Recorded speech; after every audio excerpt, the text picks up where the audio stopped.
Video like जरूर कर लीजिए और ऐसे वीडियो लगातार फ्री में पाने के लिए चैनल को तुरंत सब्सक्राइब कर लीजिए और बेल आइकन को जरूर टैप कर लीजिए ताकि आगे भी सारे वीडियो आपको मिलते रहे। यूट्यूब में फॉलो करते हैं तो प्लीज ये वाला फ्री टेलीग्राम चैनल जरूर ज्वाइन कर लीजिएगा। सारे नोटिफिकेशन सारे अपडेट यहीं पे आते हैं, ध्यान रखिए।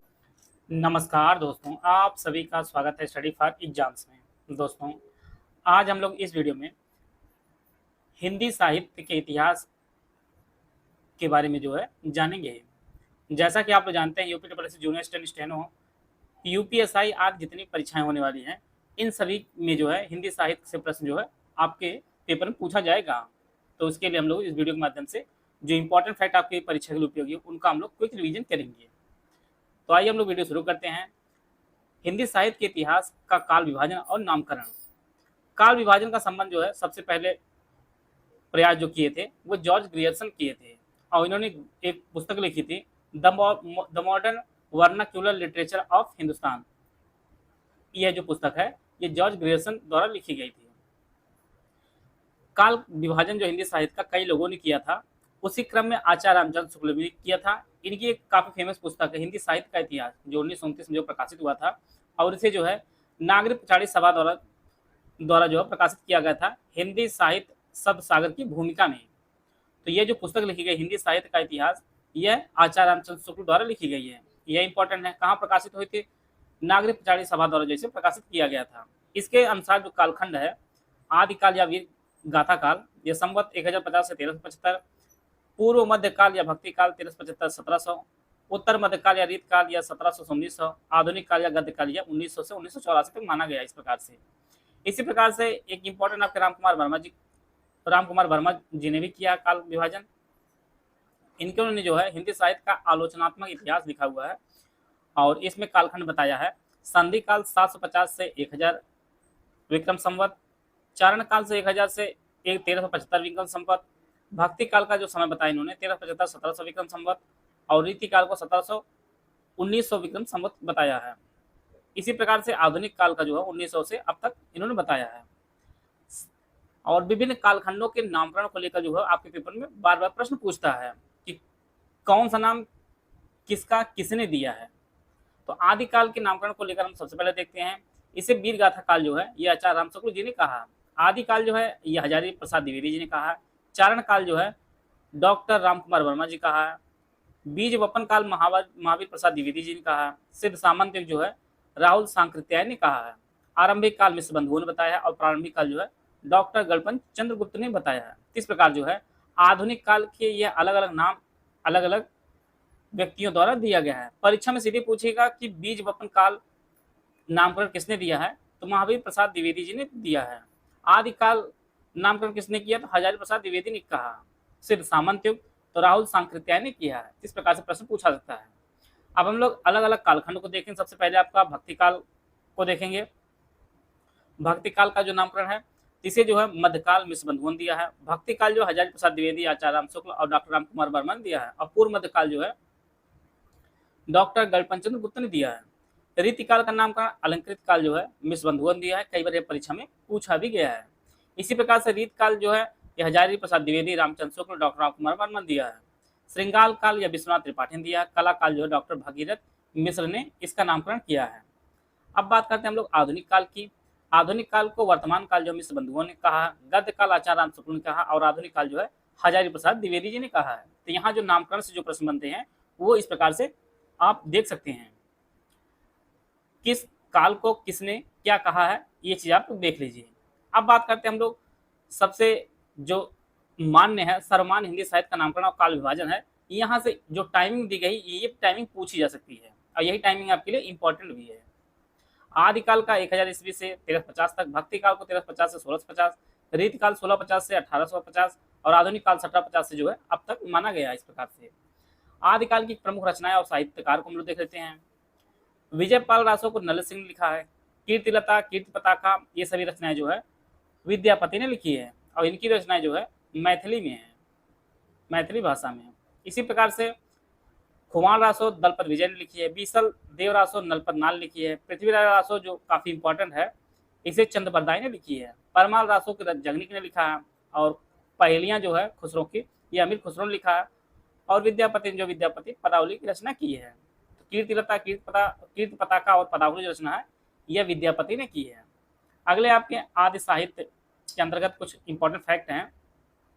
सिद्ध साहित्य, यह बौद्ध धर्म के वज्रयान का प्रचार करने के लिए सिद्धों ने जो साहित्य जन भाषा में लिखा उसे जो है सिद्ध साहित्य कहा जाता है। और इसका जो समय है 1308वीं ईस्वी से 1313वीं सदी तक जो है मानी जाती है।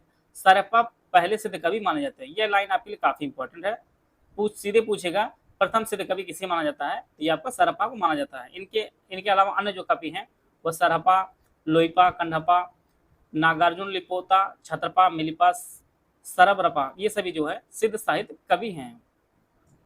इसी प्रकार से जैन साहित्य में जो है जिस प्रकार हिंदी के पूर्वी क्षेत्रों में सिद्धों ने बौद्ध धर्म के वज्रयान मत का जो है प्रचार हिंदी कविता के माध्यम से किया है, उसी प्रकार पश्चिमी क्षेत्र में जैन साधुओं ने जो है जैन धर्म का प्रचार साहित्य लिखा, उसे जो है जैन साहित्य के नाम से जाना जाता है। इनकी रचनाएं भी 8वीं ईस्वी जो है 13वीं सदी तक जो है मानी जाती है।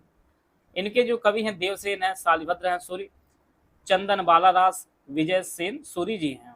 इसी प्रकार से नाथ साहित्यों में जो है देखा जाए हजारी प्रसाद द्विवेदी जी के अनुसार नाथ साहित्य के नाथ पंथ या नाथ संप्रदाय के सिद्धमत, योग मार्ग, सिद्ध मार्ग, योग संप्रदाय, अवधूत, ये सभी जो है नाम प्रचलित में प्रसिद्ध हैं। और नाथ पंथ के लोगों को जो है कनफटे योगी भी कहा जाता है। नाथ संप्रदाय के प्रवर्तक जो है मत्स्येन नाथ एवं गोरखनाथ जो है माने जाते हैं। और प्रमाणिक जो माना जाता है मत्स्येन नाथ को जो है नाथ पंथ का जो है आदि प्रवर्तक माना जाता है। हमारे जो उत्तर प्रदेश के मुख्यमंत्री हैं योगी आदित्यनाथ जी, वो भी नाथ संप्रदाय को ही मानते हैं। सिद्धों की जो संख्या टोटल जो है 84 है और नाथों की जो संख्या टोटल जो है 9 है। और इनका जो समय माना जाता है 12वीं से 14वीं शताब्दी तक माना जाता है। जो कुछ प्रसिद्ध नाथ संत हैं उनमें भगवान गोरखनाथ, मत्स्येन नाथ, जयाधर नाथ और श्रीनाथ, ये सभी कुछ महत्वपूर्ण जो है नाथ संत हैं। रासो साहित्य, आदिकाल रासो साहित्य में मूलतः जो है सामंती व्यवस्था, प्रकृति और संस्कार से उपजा साहित्य है, जिसका संबंध जो है पश्चिमी हिंदी प्रदेश से है और इसे देश भाषा काव्य के नाम से भी जाना जाता है। आचार्य राम शुक्ल के अनुसार जो है वीर गीत परंपरा जो प्राचीनतम ग्रंथ माना जाता है वो बीसल देव रासो है। तो बीसल देव रासो को जो है आचार्य राम शुक्ल ने प्राचीनतम ग्रंथ माना है। कुछ प्रमुख रासो ग्रंथ और उनके ग्रंथकार कौन, उनको हम लोग देख लेते हैं। यहाँ से प्रश्न जो है अक्सर परीक्षा में आपको देखने को मिलता है। पृथ्वीराज रासो की रचना जो है चंद्रबरदाई ने की है। बीसल देव रासो की रचना नरपत नाल ने की है। परमाल रासो की रचना जो है जगनी की है। विजय पाल रासो की नल्ल सिंह भाट ने की है। हमीर रासो की रचना जो है सारंगधर ने की है। खुमार रासो की रचना दलपत विजय ने की है और बुद्ध रासो रचना जो है जलहर ने की है। और लौकिक साहित्य में देखा जाए तो लौकिक साहित्य में विशेष रूप से जो है वियोग श्रृंगार का काव्य संदेश जो है प्रमुख है। इसमें जो है अमीर खुसरो की पहेलियां, मुकरियां हैं, रोड़ा कवि द्वारा रचित पद्य मिश्रित धोला मारू दुला है, वसंत विलास आदि सभी जो है लौकिक साहित्य की रचना है। परीक्षा में अक्सर पूछता है कि पहेलियों और मुकरियों की रचना किसने की है, तो अमीर खुसरो ने की है। यह चीज आपके लिए इंपॉर्टेंट है। अब हम लोग थोड़ा डिटेल में पढ़ेंगे आदिकाल भक्तिकाल में कौन कौन से कवि हैं उनको हम लोग देखेंगे। सबसे पहले आदिकाल को देखते हैं। पृथ्वीराज चौहान उस समय जो है दिल्ली शासन करते थे और चंद्रबरदाई नामक जो है एक उनके दरबारी कवि थे और इन्होंने जो है पृथ्वीराज रासो की जो है रचना की थी। और पृथ्वीराज रासो जो है हिंदी साहित्य में सबसे बृहद रचना जो है यूपीटीपीएससी पीटी 2025 पेड बैच है। ये हमारा दोनों भाषाओं में आपको उपलब्ध होगा। लेटेस्ट ट्रेंड पैटर्न के हिसाब से सिर्फ सिलेक्शन की तैयारी है। Recorded class, bilingual video classes 50 format में दी जाएगी, डेली प्रैक्टिस कराई जाएगी, एग्जाम और टेस्ट सीरीज रहेगा, हाई यील्ड सिलेक्शन मटेरियल आपको दिया जाएगा। पहला जो बैच है पेट 2025 कंप्लीट बैच, ये आपको 1500 रुपये इसकी फीस है। इसमें complete study material, test series और पेड फीस आपको दी जाएगी। इस बैच में 2025 के ऑफिशियल सिलेबस में दिए गए सभी 15 जो टॉपिक्स हैं का जो है संपूर्ण अध्ययन सामग्री दिया जाएगा। संपूर्ण अध्ययन सामग्री को रिकॉर्डेड बाइलिंगुअल वीडियो क्लासेस के रूप में दिया जाएगा और यह वीडियो क्लासेस के रूप में जो है दोनों भाषाओं में 50 फॉर्मेट में रहेंगी और यही क्लास वाइज वीडियो के नोट्स 50 फॉर्मेट में आपको ग्रुप में दिए जाएंगे। सारी वीडियो क्लासेस समाप्त होने पर इन्हीं 50 को कंपाइल करके टॉपिक वाइज नोट्स जो है ग्रुप में दे दिया जाएगा। इस ग्रुप में ऑफिशियल सिलेबस के हिसाब से कुल जो है 25 टेस्ट सीरीज है, जिसमें 10 आपका फुल लेंथ टेस्ट होगा। हर टेस्ट में 100 प्रश्न होंगे, 15 जो आपके टॉपिक वाइज टेस्ट होंगे। हर टेस्ट में जो है 50 क्वेश्चन दिए जाएंगे। पेड क्विज ग्रुप में भी ऐड किया जाएगा और इसमें जो ऑफिशियल सिलेबस से कम जो है मोस्ट इंपॉर्टेंट 2000 क्वेश्चन कराए जाएंगे और ये आपका डेली बेसिस पे प्रैक्टिस कराई जाएगी। दूसरा बैच है ओनली स्टडी मटेरियल ग्रुप है। इसकी जो फीस आपकी 800 रुपये है। इस बैच में 2025 के ऑफिशियल सिलेबस के हिसाब से जो है 15 टॉपिक्स का संपूर्ण अध्ययन सामग्री दिया जाएगा। संपूर्ण अध्ययन सामग्री को रिकॉर्डेड बाय वीडियो क्लास के रूप में दिया जाएगा और यह वीडियो क्लासेस जो है दोनों भाषाओं में 50 फॉर्मेट में रहेंगी और यही क्लास वाइज जो है वीडियो के नोट्स 50 फॉर्मेट में आपको ग्रुप में दे दिए जाएंगे। सारी वीडियो क्लासेस समाप्त होने पर जो है इन्हीं 50 कंपाइल करके टॉपिक वाइज नोट्स आपको ग्रुप में उपलब्ध करा दिया जाएगा। ओनली टेस्ट सीरीज का ग्रुप है, इसकी फीस 500 रुपए है। इस ग्रुप में ऑफिशियल सिलेबस के हिसाब से कुल 25 टेस्ट लिए जाएंगे, जिसमें 10 आपके फुल लेंथ होंगे। हर टेस्ट में जो है 100% जैसा ऑफिशियल सिलेबस है और प्लस जो है 15 टॉपिक वाइज टेस्ट सीरीज दिए जाएंगे। हर टेस्ट में 50% दिए जाएंगे। ओनली पेड क्विज ग्रुप 500 रुपए का है। पेड क्विज ग्रुप में भी ऐड किया जाएगा और इसमें जो ऑफिशियल सिलेबस से जो है कम से कम 2000 प्रश्नों की मोस्ट इंपोर्टेंट क्वेश्चन की जो है डेली बेसिस पर प्रैक्टिस कराई जाएगी। इनमें से कोई भी बैच आप ज्वाइन करना चाहते हैं तो ये हमारे 2 नंबर दिए गए हैं, 3 नंबर दिए गए हैं 8564880530, 7523864455 या 9696066089। 3 नंबर दिए गए हैं, इस पर कॉल या व्हाट्सएप करके जो है जानकारी प्राप्त कर सकते हैं और अपनी तैयारी को बेहतर कर सकते हैं। मानी जाती है और आदिकाल को ही जो है वीर गाथा काल के नाम से जाना जाता है और इसे जो है 1050 से 1375 तक जो है माना जाता है और इस काल में जो है वीर रस की जो है प्रधानता रही है, कारण जो है वीर काल कहा जाता है। इसी प्रकार से अगला आपका भक्ति काल है। भक्ति काल की 2 धाराएं, एक निर्गुण भक्ति धारा, दूसरा आपका सगुण भक्ति धारा है। निर्गुण भक्ति धारा भी 2 भागों में विभाजित किया गया है, एक ज्ञानाश्रय, एक आपकी सूफी काव्य है। ज्ञानाश्रय शाखा के अंतर्गत कबीर, रैदास, दादू दयाल, नानक, मलुकदास, सुंदरदास, धर्मदास ये सभी आते हैं। निर्गुण भक्ति का जो दूसरा हिस्सा है, दूसरा पार्ट है सूफी काव्य, इसे प्रेमाश्रय शाखा भी कहा जाता है। इसके अंदर मलिक मोहम्मद जैसी, कुतुबन मंझन, शेख नबी, कासिम शाह, नूर मोहम्मद ये सभी आते हैं। तो यह जो भक्ति काल के हैं। इसी प्रकार से भक्ति काल की दूसरी शाखा सगुण भक्ति धारा है। यह भी 2 भागों में विभाजित है, एक आपकी रामाश्रय शाखा, दूसरी आपकी कृष्णाश्रय शाखा है। रामाश्रय शाखा के कुछ प्रमुख कवि हैं, इनमें आपका तुलसीदास, अग्रदास, नाभादास, केशवदास, हृदय रामदास, प्राणचंद्र चौहान, महाराजा विश्वनाथ सिंह, रघुनाथ सिंह ये सभी जो है रामाश्रय शाखा के प्रमुख कवि हैं। दूसरी जो शाखा कृष्णाश्रय शाखा के प्रमुख कवि, जिनमें आपका सूरदास जी सर्वश्रेष्ठ हैं, नंददास, कुंभनदास, छेद स्वामी, गोविंद स्वामी, चतुर्भुज दास, कृष्णदास, मीरा, रसखान रहीम ये सभी जो है कृष्णाश्रय शाखा के प्रमुख कवि हैं। यहाँ पे 4 कवि दिए गए जो अपने अपने जो वर्ग में शीर्ष रहे, जैसे कबीरदास जी ज्ञानाश्रय शाखा के प्रमुख कवि हैं, मलिक मोहम्मद जैसी प्रेमाश्रय शाखा के, सूरदास जो है ये आपके कृष्णाश्रय शाखा के प्रमुख कवि हैं और तुलसीदास जो है रामाश्रय शाखा के प्रमुख कवि हैं। परीक्षा में सीधे पूछेगा कि कबीरदास किस शाखा के प्रमुख कवि हैं, तो आप ज्ञानाश्रय शाखा के प्रमुख कवि आप लगाएंगे आंसर। मलिक मोहम्मद जैसी प्रेमाश्रय शाखा के, सूरदास जी भगवान कृष्ण के पूजा करते थे और तुलसीदास जी रामचंद्र जी की।